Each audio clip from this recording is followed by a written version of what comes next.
नमस्कार. माझं नाव आहे श्याम भुरके. मूळचा सातारचा आहे. बँक ऑफ महाराष्ट्रमधल्या नोकरीमुळं भारतभर फिरलो.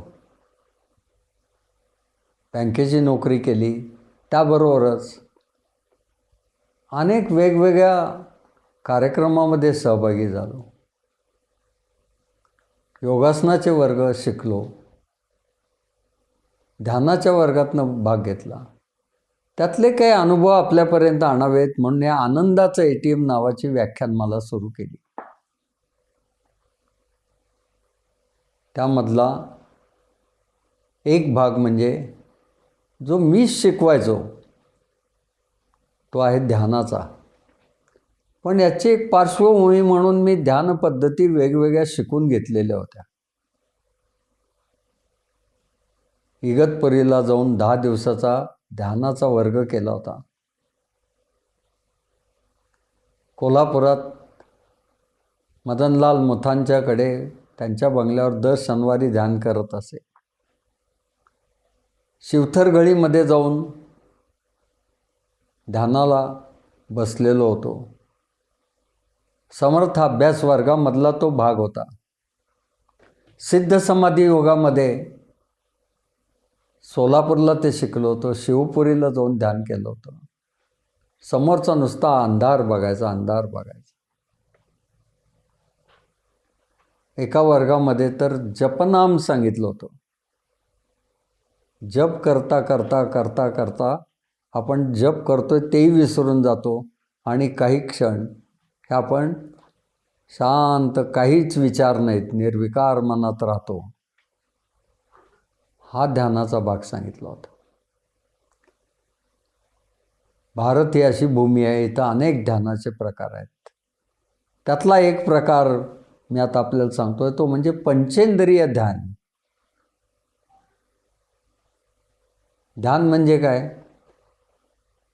To be in present.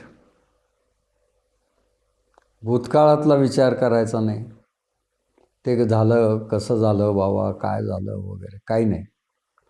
भविष्यातला विचार करायचा नाही. ते होईल का नाही, अमुक काय, आता मला काळजी वाटते, नाही.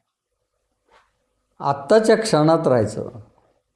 आणि आत्ताचा क्षण म्हणजे काय असेल तर तो आपला श्वास आहे. हा श्वास घ्यायचा आणि सोडायचा.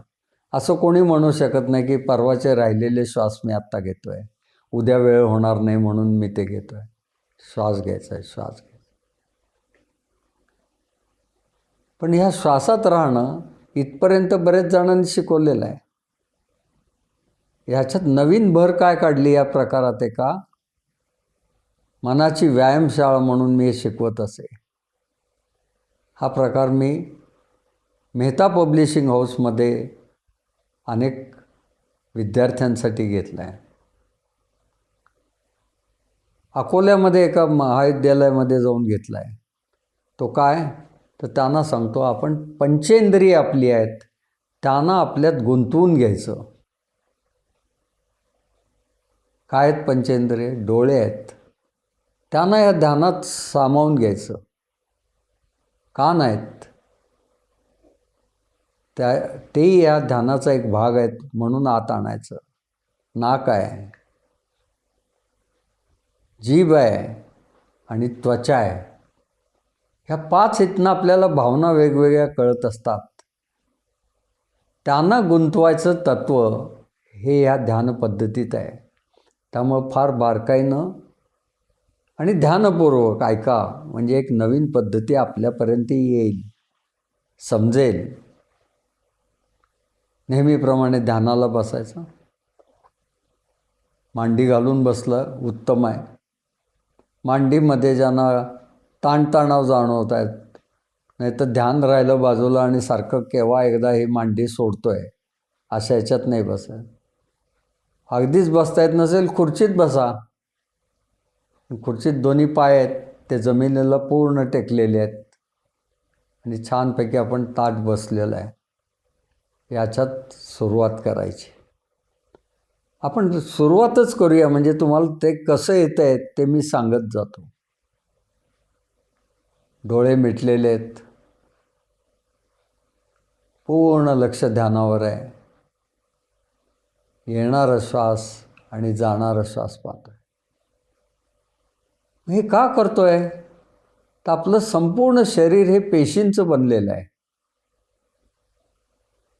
न मोजता येतील अशा पेशी आहेत. अब्जावधी पेशी आहेत आपल्या शरीरात. यातल्या प्रत्येक क्षणाला काही पेशी मरून जात आहेत आणि काही पेशी नव्यानं तयार होत आहेत. शास्त्रज्ञांना असं सिद्ध केलं आहे की प्रत्येक माणसातल्या पेशी असतात. या पेशी आणि आईवडिलांच्या पेशीमध्ये साम्य असतं. त्यातनं हा DNA त्यांच्यात निर्माण झालेला असतो आणि या प्रत्येक पेशीला एक ध्येय असतं, मी काय करायचं आहे, आणि त्या पद्धतीनं ती पेशी तिकडं जात असते. यांना तजेला द्यायचा, जागृत ठेवायचं. कोणती वस्तू धुवायची असेल तर ती हलवायला लागते. ह्या पेशी हलवायच्या आहेत, त्या हलवायचं काम हे ध्यान करत असतं. म्हणून डोळे मिटा, चष्मा काढून ठेवा, पूर्ण लक्ष आता या नाकावर आहे. नाकाच्या ह्या त्रिकोण्या भागातनं येणारा श्वास आणि जाणारा श्वास एवढंच मी पाहतोय. पूर्ण लक्ष श्वासावर आहे. येणारा श्वास गरम आहे, बाहेर जाणारा गार आहे. कोणतीही शरीराची हालचाल नाही.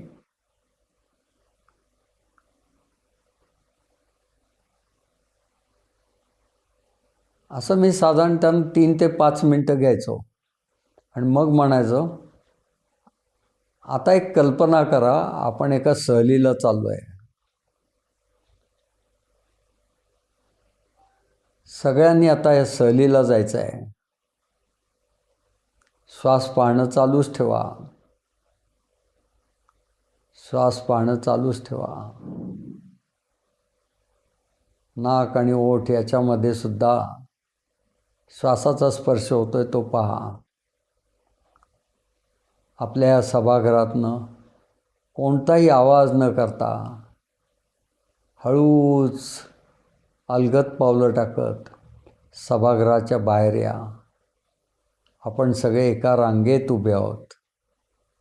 समोर पाहतो तर एक सुरेख अशी बस आलेली आहे. आकाशी रंगाची बस आहे. पण आपण काही बोलायचं नाही ठरवलेलं आहे. सगळे ध्यानात आहे आणि ध्यानात असतानाच चालतो आहे आपण. पूर्ण लक्ष श्वासावर आहे. त्यातून आपण आता बसमध्ये बसतो आहे. सगळे बसलो आहे. बस हळूच तिथून निघाली आहे. आपलं श्वासप्रेक्षा चालूच आहे. बाहेर आपण काही पाहिलेलंच नाही. बसमध्ये असलो तरी पूर्ण लक्ष श्वासावर आहे. कुठे थांबली ही बस आपल्याला काय माहिती, कारण आपण डोळे उघडलेलेच नाहीत. श्वासावर लक्ष आहे, श्वासावर लक्ष आहे. त्यातच पहा, बसमधनं तुम्हाला खाली उतरवलं आहे. तुम्ही पाहताय तर पुण्यामध्ये आहात. पुण्यामधल्या प्रभात रोडजवळ आहात. एरंडवणा भागात आहात. इथे कमला नेहरू उद्यान आहे. त्या उद्यानाजवळ तुम्ही आलेला आहात. बसमधनं उतरून आता उद्यानात प्रवेश करताय. हा हा हा हा हा, काय सुरेख उद्यान आहे. पाहावं तिकडं वृक्ष आहेत. पाम वृक्ष एखाद्या अशा मंदिरातले खांब असावेत त्याप्रमाणे उभे आहेत. आंब्याची झाडं सर्वत्र दिसत आहेत. हे डोळे मिटूनच पाहायचं आहे. ध्यानातच पाहायचं आहे. अंतःचक्षुनी पाहायचं आहे. म्हणजे आता मी माझे डोळे आहेत त्यांना ध्यानात गुंतवून घेतो आहे. हा हा, हिरवंगार दिसतंय सगळं. छानच छानच. आकाशसुद्धा किती सुरेख दिसत आहे. अशा रम्य भागामध्ये आपण आलेलो आहे. रम्य भागात आलो आहे. फुलांचे किती प्रकार आहेत. औषधी वनस्पतीचा हा विभाग आहे. विड्याच्या पानापासून, तुळशीच्या पानापासून अनेक वृक्ष इथं लावलेले आहेत, ते पाहतोय.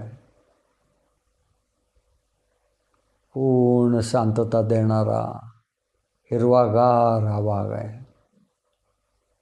अरे हे काय, कोकिळ ओरडतोय, पक्ष्यांचे आवाज येत आहेत, किती छान आहे.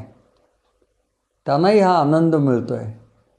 इथला भव्य पिंपळ आहे, ते त्यांचं घरच आहे. हा पिंपळ म्हणजे ऑक्सिजन प्लांटच आहे. इथे येणाऱ्या सगळ्यांना भरपूर प्राणवायू देतो तो. ते आवाज ऐकू येत आहेत, ते पक्ष्यांचे आहेत.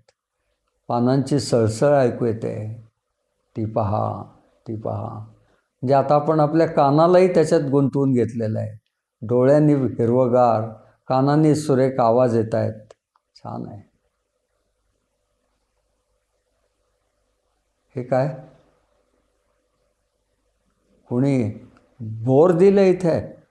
अरे कशाला, बघूया बघूया. बोर चावून पाहिलं आहे, चव पाहिली त्याची, छान वाटते. गोड आहे बोर. बागेच्या बाहेरच घेतलेली दिसत आहेत. म्हणजे जिभेला सुद्धा आता आपण गुंतवून घेतलं आहे.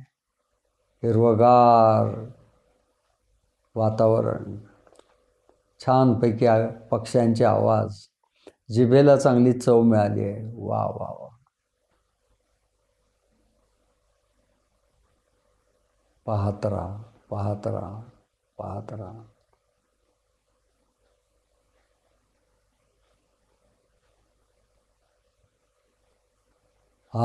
सुवास कसला आला,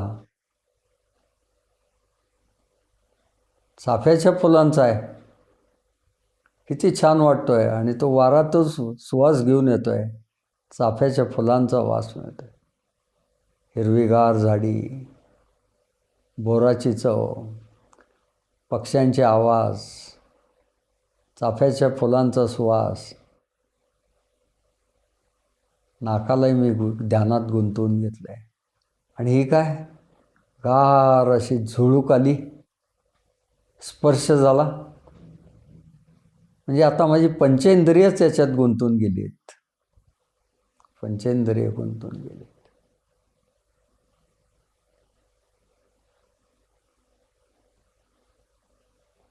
या ध्यानामध्ये आता मी वाईट काही गुण असतील तर ते घालवून टाकणार आहे. त्याच्यासाठी समोर ही धुपारी ठेवली आहे. म्हणजे एक मातीचं भांडं आहे, त्याच्यात धूप पेटवलेलं आहे. त्याच्यात माझ्यातले वाईट गुण आहेत ते टाकून दे. मला मधनं राग येतो, हे बरोबर नाही, तो टाकून दे. मी विनाकारण दुसऱ्यांचा द्वेष करतो, तो त्या जाळावर टाकून दे. चुर्र आवाज आला आहे. टाकून दे, टाकून दे. सर्व दुर्गुण जळून गेलेले आहेत. आता सद्गुणांची मागणी कर.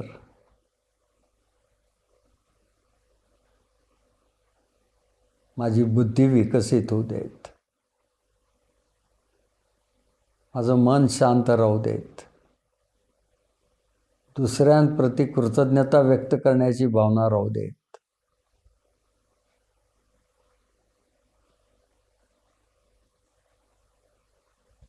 झाडं दिसत आहेत, सुवास येतोय, जिभेला चव आहे, पक्ष्यांचे आवाज येत आहेत. त्यामध्येच मी रमून गेलोय.